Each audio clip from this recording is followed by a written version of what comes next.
جو لوگ ایمان لائے ہیں ان کا دوست اللہ ہے کہ اندھیرے سے نکال کر روشنی میں لے جاتا ہے، اور جو کافر ہیں ان کے دوست شیطان ہیں کہ ان کو روشنی سے نکال کر اندھیرے میں لے جاتے ہیں۔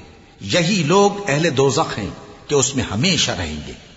بھلا تم نے اس شخص کو نہیں دیکھا جو اس غرور کے سبب سے کہ اللہ نے اس کو سلطنت بخشی تھی، ابراہیم سے اپنے پروردگار کے بارے میں جھگڑنے لگا؟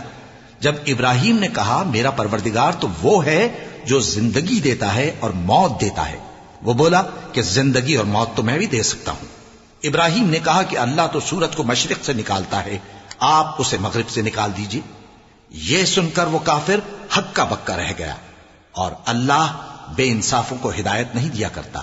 یا اسی طرح اس شخص کو نہیں دیکھا جس کا ایک بستی پر جو اپنی چھتوں پر گری پڑی تھی گزر ہوا، تو اس نے کہا کہ اللہ اس کے باشندوں کو مرنے کے بعد کیوں کر زندہ کرے گا؟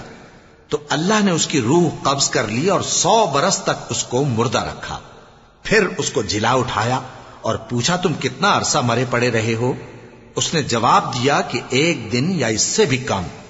اللہ نے فرمایا نہیں بلکہ 100 برس مرے رہے ہو، اور اپنے کھانے پینے کی چیزوں کو دیکھو کہ اتنی مدت میں مطلق سڑی بسی نہیں، اور اپنے گدھے کو بھی دیکھو جو مرا پڑا ہے۔ غرض ان باتوں سے یہ ہے کہ ہم تم کو لوگوں کے لیے اپنی قدرت کی نشانی بنائیں۔ اور ہاں، گدھے کی ہڈیوں کو دیکھو کہ ہم ان کو کس طرح جوڑے دیتے اور ان پر کس طرح گوشت پوست چڑھائے دیتے ہیں۔ جب یہ واقعات اس کے مشاہدے میں آئے تو بول اٹھا کہ میں یقین کرتا ہوں کہ اللہ ہر چیز پر قادر ہے۔